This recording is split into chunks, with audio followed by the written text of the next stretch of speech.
છો અને સ્માર્ટફોન લેવા માંગો છો તો આ વિડીયો તમારા માટે છે, કારણ કે ખાસ ખેડૂતો માટે ડિજિટલ સેવા વધારવા સ્માર્ટફોન સહાય યોજના કાર્યરત છે અને તેના માટે સરકારે 2024-25માં જ 12 કરોડનું બજેટ પણ મંજૂર કર્યું છે. તો આ યોજના શું છે એની વિગતો મેળવીએ. આ યોજના એટલે કે જેમાં તમને પ્રતિ ફોન કિંમતના 40% અથવા તો 6,000 સુધીની તમને સહાયતા કરવામાં આવે છે અને એના માટે ખાસ રાજ્યમાં જમીન ધરાવતા ખેડૂતો જ આનો લાભ લઈ શકશે. તો તેના માટે અરજી કરવા iKhedoot.gujarat.government.in પોર્ટલ પર તમારે લોગિન કરવાનું રહેશે અને તેમાં માંગેલી બધી જ વિગતો ભરીને તમારે રજીસ્ટ્રેશન કરવાનું રહેશે. આ રજીસ્ટ્રેશન મોબાઈલ નંબર અને ઓટીપીથી થશે અને તેનાથી જ લોગિન કરાશે.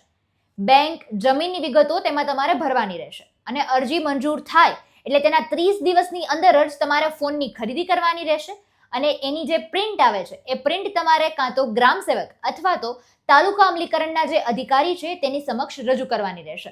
પણ અહીંયા અગત્યનું એ પણ છે કે આ અરજી કરવાનો જે સમય છે એ 21 જૂનથી શરૂ થઈ ગયો છે અને તેની અંતિમ તારીખ છે 20 જુલાઈ. એટલે કે હવે તમારી પાસે માત્ર ગણતરીના દિવસો જ છે. નમસ્કાર.